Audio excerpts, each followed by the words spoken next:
Samahan, ug sa Anak, ug sa Espiritu Santo. Amen. Ang Ginoo manaka ninyo. Manausap kanimo. Mga igsuon, nagatigom kita karon aron sa pagsaulog sa memorial ni San Bernardo, usa ka abad ug doktor sa simbahan. Busa maghinulsol kita sa atong mga sala aron maandam kita alang sa pagsaulog nining santos nga misa. Ikaw ang gipadala aron pag-ayo sa mga mahinulsulon, Ginoo kaluy kami. Ginoo, kaluy kami. Ikaw nga may anhiyaron pagtawag sa mga makasasala, Kristo kaluy kami. Kristo, kaluy kami. Ikaw nga nagalingkod sa tuos sa Amahan aron pagpangamaalang kanamo, Ginoo kaluy kami. Ginoo, kaluy kami. Kaluyan unta kita sa Dios nga magahom sa tanan, pasayloon sa atong mga sala. Dadon ta kita niya ngadto sa kinabuhing dayon. Amen. Magampo kita. O Dios, mihimo ikaw kang San Bernardo nga abad nga nagdilaab sa gugma alang sa imong balay ug maghayag siya sa mapuno sa kadasig dinhi sa imong simbahan. Hitugot nga pinaagi sa iyang pangama. Kami magmainiton sa mao usab nga espiritu ug magalakaw kanunay nga mga anak sa kahayag. Kini among gipangayo pinaagi sa among Ginoong Hesukristo imong anak nga buyog hari uban kanimo ug sa Espiritu Santo, Dios hangtod sa kahangturan. Amen.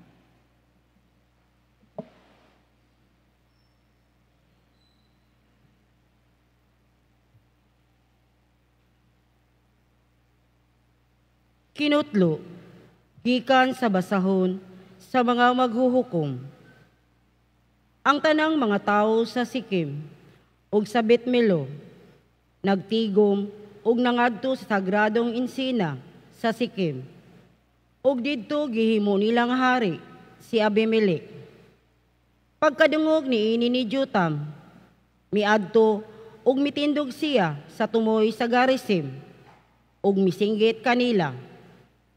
Pamati kamo kanako, mga molupyo sa Sikim, aron pamation kamo sa Dios. Kaniadto ang mga kahoy nangadto aron pagpilig hari alang kanila. Giingna nila ang kahoyng olibo. Harii kami, ug mitubag ang olibo. Talikdan ko ba ang akong lana nga gigamit sa pagpasidungog sa mga Dios ug sa mga tao, aron lamang sa pagmando kaninyo? Unya ang mga kahoy miingon sa kahoyng igera. Harii kami, apan mitubag ang igera. Talikdan ko ba ang matamis kong bunga, aron lamang sa pagmando kaninyo? Busa ang mga kahoy miingon sa ubas. Dali nga ri, ug harii kami. Apan, mitubag ang ubas. Talikdan ko ba ang akong bino nga naglipay sa mga Diyos o sa mga tao, aron lamang sa paghari kaninyo? Unya ang tanang kahoy miingon sa sampinit. Dali nga ri, ug harii kami. Mitubag ang sampinit. Kung buot gayud kamong paghari kanako, ngari kamo, og pasilong sa akong landong. Kung dili kamo, mugula ang kalayo gikan sa sampinit, ug sunugon ang mga sedro sa Libanon. Ang pulong sa Ginoo. Salamat sa Dios. Ang Ginoo ang imong kusog, naghatag og kalipay sa hari. Ang Ginoo ang imong kusog, naghatag og kalipay sa hari. O Ginoo, diha sa imong kusog, ang hari nalipay sa imong kadaugan. Nagsadya siya pag-ayo. Gihatagan mo siya sa gipangandoy sa iyang kasing-kasing. Wala mo siya did-i sa gitinguha sa iyang mga ngabil. Ginoo ang imong kusog, naghatag og kalipay sa hari. Kay gidawat mo siya uban sa daghang panalangin. Gibutang mo ang iyang ulo o gipurong-purungan sa lubos nga bulawan. Nangayo siya kanimo sa kinabuhi, o gihatagan mo siya sa hataas nga mga adlaw, hangtod sa kahangturan. Ginoo, ang imong kusog naghatag og kalipay sa hari. Dako ang iyang himaya diha sa imong kadaugan. Halangdon ang kasanag imong gituga kaniya. Kay imo siyang gihimo nga usa ka panalangin sa kahangturan. Dilipay mo siya sa kalipay sa imong presensya. Ginoo, ang imong kusog naghatag og kalipay sa hari.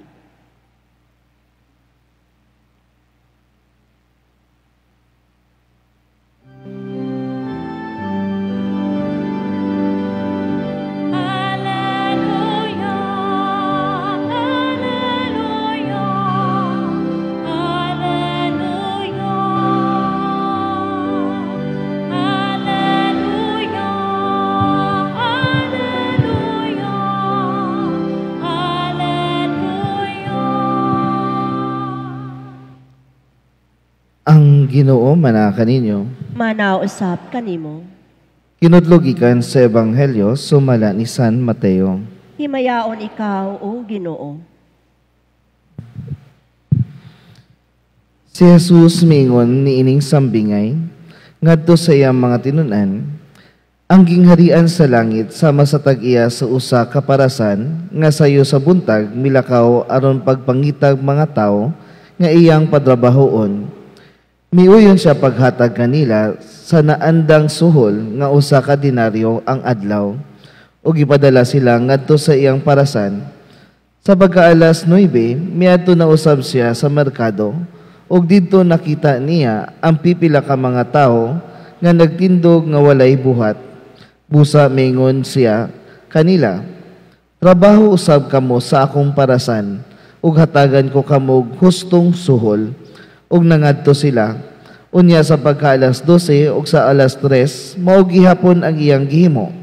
Hapit na kadto mo alas 5 nga miadto siya sa merkado ug didto nakakita siya laing pipila ka tawo nga nagbarog. Siya nangutana kanila, nganong giusikan man ninyo ang tibuok adlaw? Sila nanubag, kay wala may mipatrabaho kanamo. Ug miingon siya kanila, kun mao ka na, trabaho usab kamo didto sa akong parasan. Sa pagkasawumsom na, ang tag-iya miingon sa iyang kapatas, tawga ang mga mamumuo ug hatagi sila sa ilang suhol. Unaha pagsuhol katong ulahi gipatrabaho ug ipaulahi katong unang gipatrabaho. Ang mga tao misugod pagtrabaho sa alas 5 sa hapon, gisuhulan og usa ka denaryo ang matag usa kanila. Busa sa pagduol na sa mga tao nga unang gipatrabaho, nagtuo sila nga labaw pa ang ilang madawat. Apan ang usag-usa kanila gihatagan usab og tagsa ka denaryo. Gidawat nila ang ilang suhol ug nagbagutbot sila batok sa agalon. Mingon sila, kining mga tawhana nga ulahi mong gipatrabaho, nagtrabaho lamang sulod sa usa ka oras. Samtang kami nagtrabaho sa tibuok adlaw o nagpagba sa kainit. Apan bisan pa niini, imo silang gihatagag samang suhol nga imong gihatag kanamo. Ang agalon mitubag sa usa kanila, migo pamati. Wala ako manlimbong kanimo, kay miuyon ka man sa suhol nga usa ka denaryo ang adlaw. Karon, dawata ang imong suhol ug pauli sa inyo. Maoy akong gusto nga kining tawhana nga ulahing gipatrabaho hatagan sa samang suhol nga akong gihatag kanimo. Wala ba di ay ako katungod sa paggamit sa akong kwarta, sumala sa akong gusto? O nasina ka ba hinoon, kay ako manggihatagon man? O gitapos ni Jesus ang sambingay sa pag-ingon, busa katong naulahi, mahiuna, o katong nahiuna, maulahi. Ang Ebanghelyo sa Ginoo. Daigon ikaw, O Kristo. Mga igsuon, karong adlaw atong gisaulog ang memoryal ni San Bernardo, usa ka abad ug doktor sa simbahan. Bisan siya na tawo sa usa ka adunahan nga pamilya, iyang gibiyaan ang tanan aron mosunod sa Ginoo. Gani gipakita niya nga ang tinuod nga bahandi dili kwarta o dungog, kundili ang gugma sa Ginoo ug ang pag-alagad nga mapainobsanon. Ug matud pa niya, kung mangita ka sa Ginoo, pangitaa siya dili lang sa kaalam sa ulo, apan sa kainit sa kasing-kasing. In other words, he said that if you want to search God, find Him not in knowledge, but from the warmth of your heart. Ang iyang kinabuhi, nagpahinumdom ka nato nga ang tinud-anay nga kusog, o kalipay makita lamang diha sa pag-alagad sa Dios. Sama kaniya, magpuyo unta kita nga masaligon ug mapaubsanon ug mahimong lamdag sa uban pinaagi sa atong pagtuo. Ug ikaduha, ang atong mga pagbasa karon nga gikan sa libro sa mga maghuhukom ug sa ebanghelyo ni San Mateo, nagtudlo kanato og dakong kamatuoran mahitungod sa leadership, hustisya ug kaluoy sa Dios. Kay unsa man ang kahulugan sa unang pagbasa? Kini nga pagbasa usa ka sambingay nga gisulti ni Hotam. Usa kini kasugilanon kabahin sa mga kahoy nangita og hari sa ilang taliwala.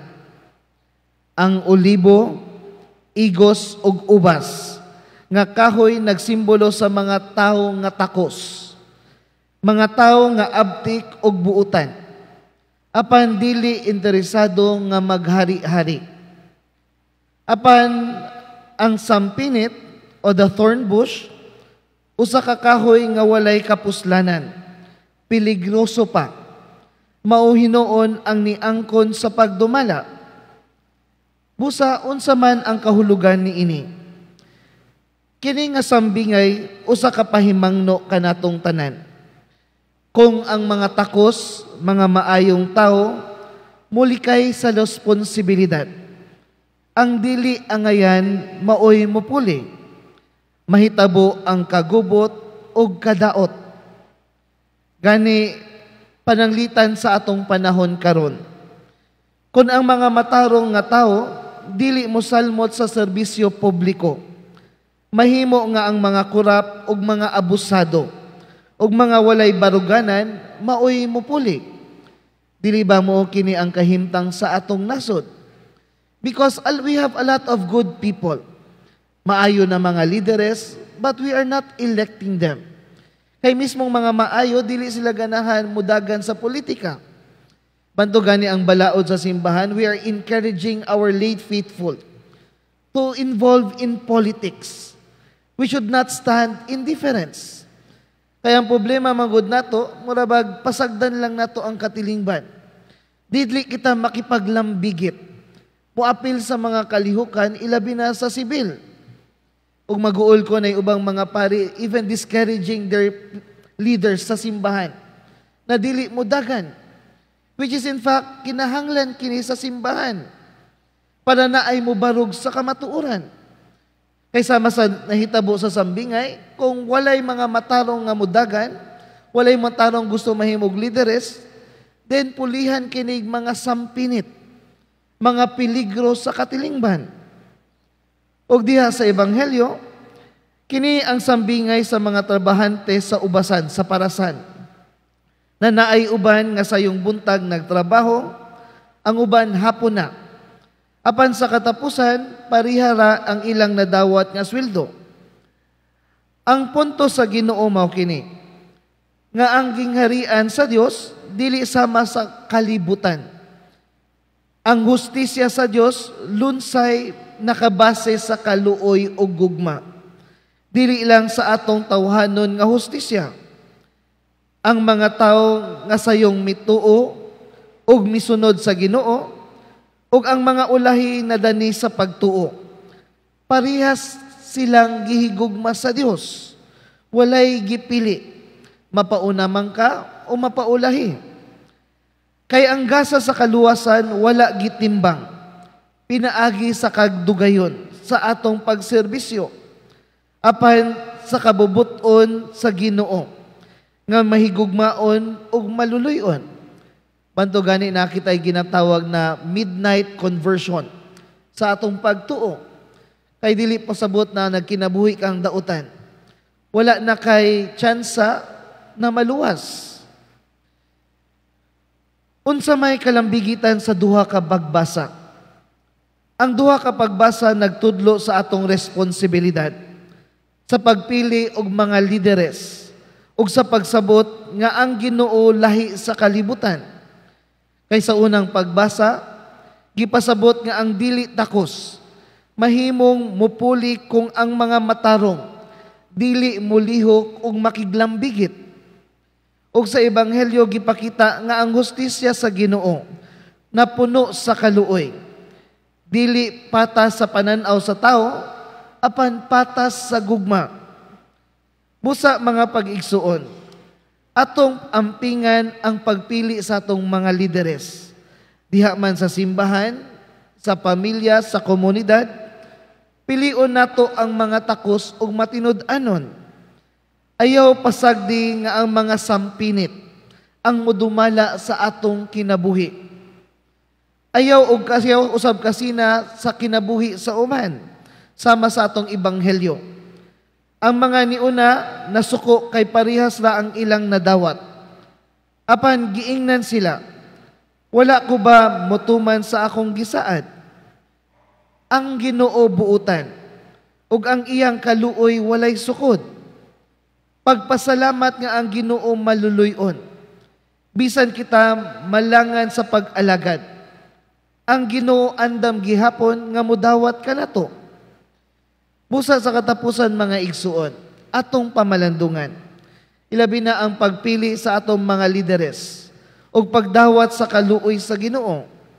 Kini duha kag dakong gasa nga gihatag sa Dios. Busa ato kining gamiton sa hustisya, sa pagkahiusa, ug labaw sa tanan sa atong pag-alagad ngadto sa uban. Hinaot paunta.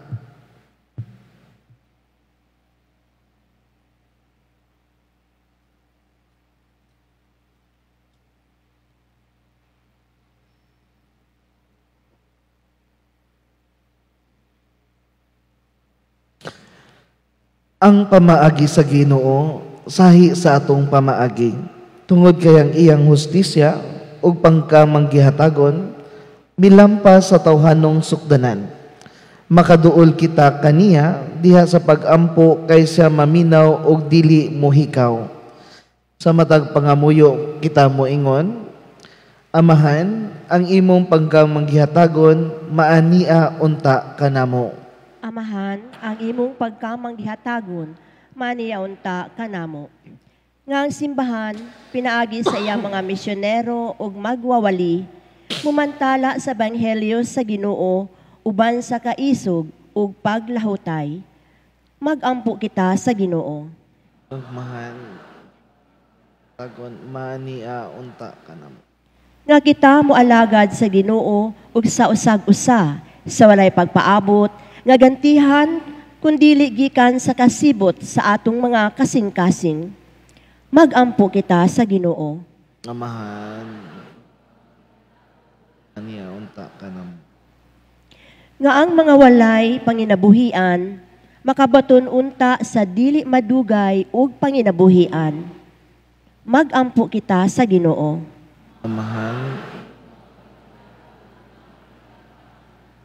Nga ang mga masakiton ug ang nanag-antos, mahatagan unta sa kaupayan, sa kaluoy ug pagsabot sa ilang banay ug mga higala.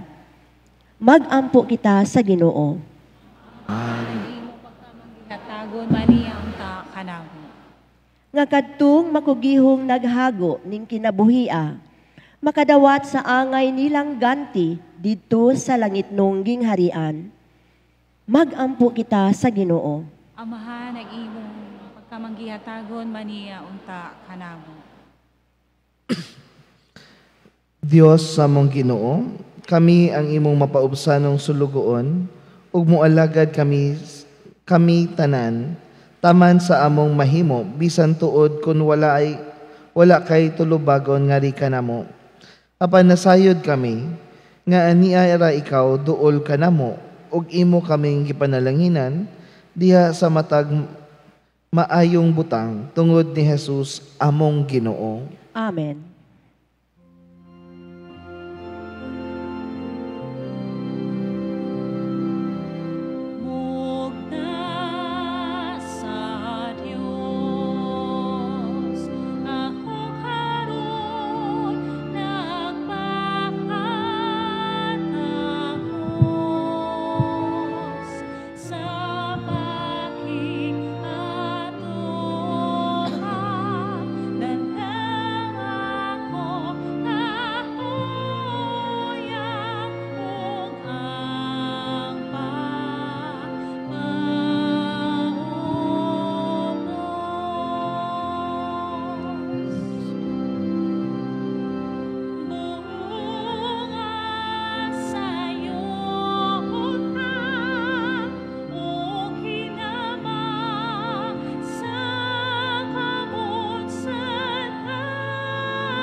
Mga igsoon, pag-ampo kamoron na ako sakripisyo, dawaton ta sa Dios samahan, magahom sa tanan. Dawaton unta sa Ginoo ang sakripisyo gikan sa imong mga kamot, alang sa pagdayeg ug paghimaya sa iyang ngalan, alang usab sa atong kapuslanan ug sa tibok niyang santos nga simbahan. Ginoo, naghalad kami sa sakramento sa panaghiusa o panagdayit nga na sa imong kahalangdon.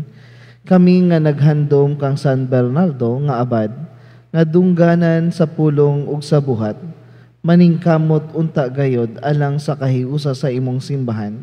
Kini among gipangayo, pinaagi ni Kristo among Ginoo. Amen.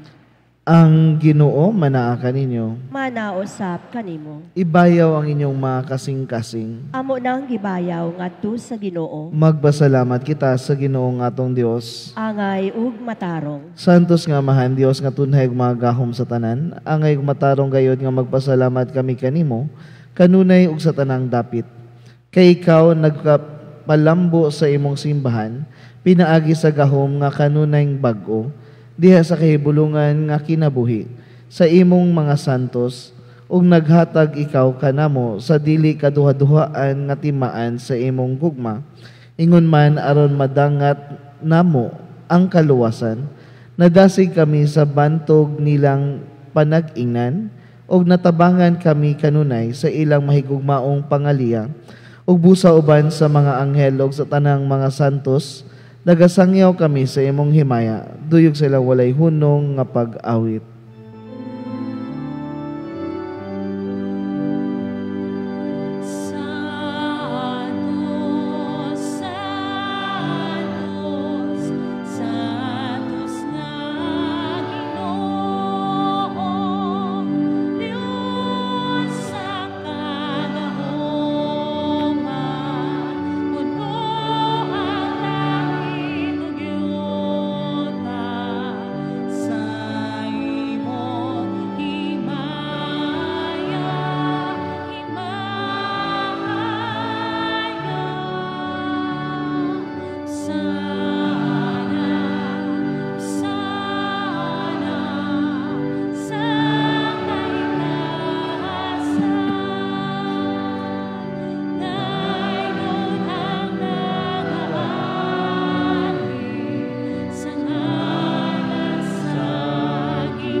Santos gayud ikaw, Ginoo, ang tuburan sa tanang kasantos. Ipadalangin mong espiritu aron pagsantos nining mga gasa, aron mahimo kini alang kanamo nga lawas ug dugo ni Hesukristo among Ginoo. Sa pagpasakit sa iyang kaugalingon, mikuha si og pan, mipasalamat kanimo, mipikas ug mihatag niini ngadto sa iyang mga tinun-an ug mingon. Dawata kini ninyo nga tanan ug kana, kay kini mao nga akong lawas nga itugyan alang kaninyo.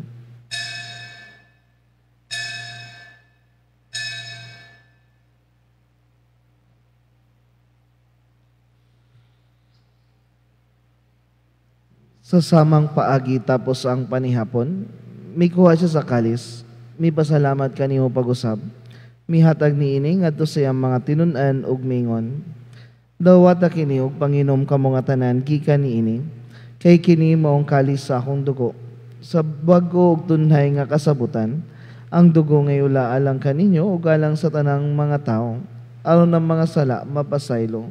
Buhata kini aron paghandom kanako.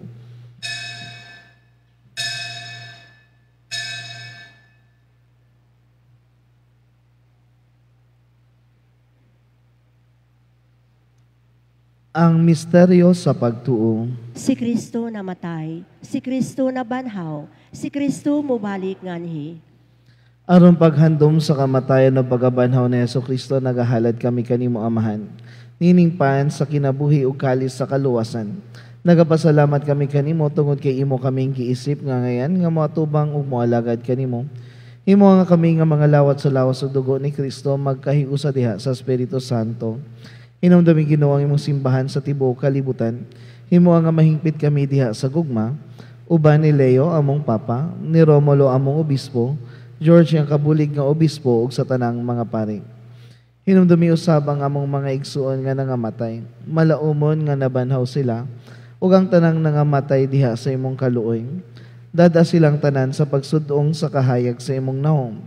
Kaluy kaming tanan. Himo kaming angayan nga makaambit sa kinabuhing tunhay, uban ni Maria, ang inahan nga ulay sa Dios, uban ni San Jose, iyang bana, uban sa mga apostoles, uban ni San Bernardo, ug sa tanan nga mga santos, nga nagatuman sa imong kabubuton latas sa katuigan, uban kanila amo ikaw nga daygon, ug amo ikaw nga himayaon, pinaagi ni Hesukristo, imong anak. Pinaagi kaniya, uban kaniya, ug diha kaniya. Gihatag nga na kanimo mga gahom nga amahan, diha sa kahiusa sa Espiritu Santo, ang tanang dungog ug himaya, hangtod sa kahangturan.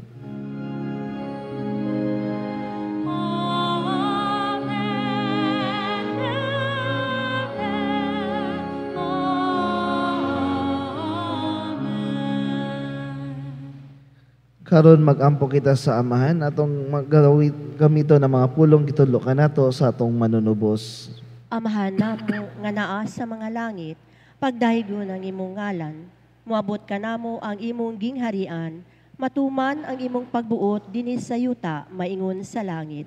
Ang kalanon namo sa matag adlaw, ihatag ka namo karon adlawa, ug pasayloa kami sa among mga sala.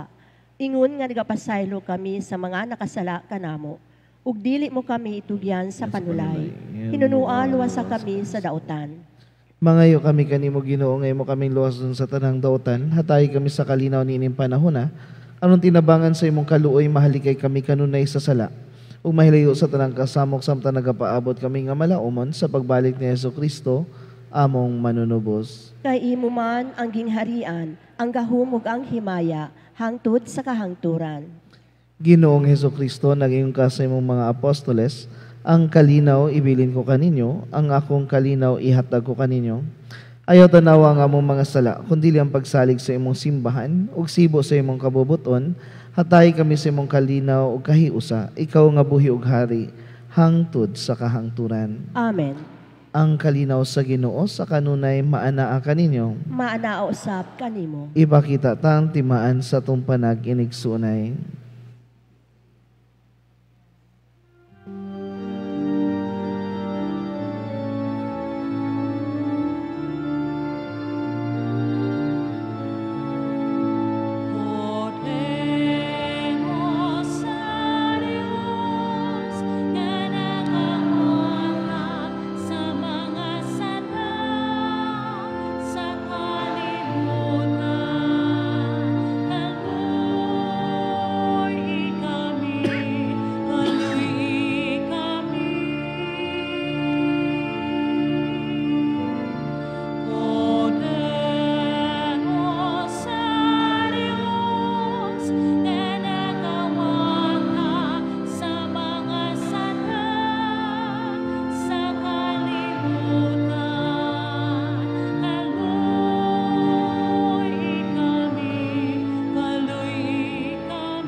Kini mong kordero sa Dios nga nagawagtang sa mga sala sa kalibutan, bulahan ang gidapit alang sa panihapon sa Ginoo. Ginoo, dili ako angay nga mokalawat kanimo, apan ipamulong lamang ug mamaayo ako.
Sa paghugna sa amahan sa kalibutan, gihimo niya ang tanan sa gugma. Apan tungo sa kahapon sa tawo, nagkabulag, nagkapahin kitang tanan. Sa kadako sa pagmahal sa Dios, ipadala ang anak nga nahimong tawo. Aron hiusahon isip katawan, na mahimong mga sakop sa simbahan. Magkahigos sa unta kitang tanan, makauyon nga managsuot ang sinabdanay.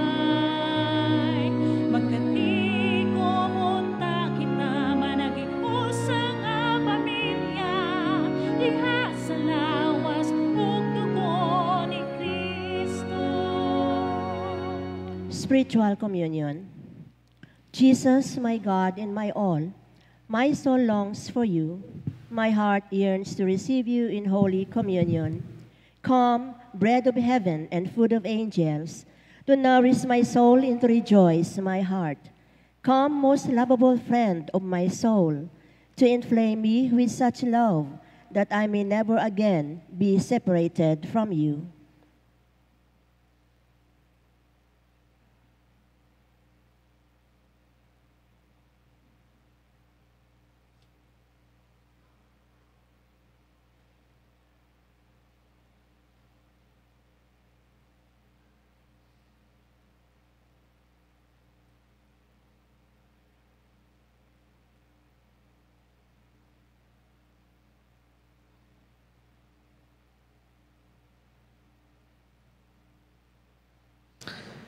Magampo kita. Ang kalanon nga among gikalawat Ginoo, niining pagsaulog sa piyesta ni San Bernardo, magpadayon unta sa imong buhat sa pagluwas kanamo. Dinasig sa iyang mga panag-ingnan o tinudluan sa iyang mga pagtulunan. Madani unta kami sa paghigugma sa imong pulong nga nagpakatao, nga mao si Jesucristo among Ginoo hangtod sa kahangturan. Amen. Ang Ginoo manaa kaninyo, Manausap kanimo. ug manalangin kaninyo ang mga gahom nga Dios, ang Amahan, ug ang Anak, ug ang Espiritu Santo. Amen. Natapos ng santos nga misa, lakaw kamo og dadaang gugma o kalinaw ni Kristo. Salamat sa Diyos.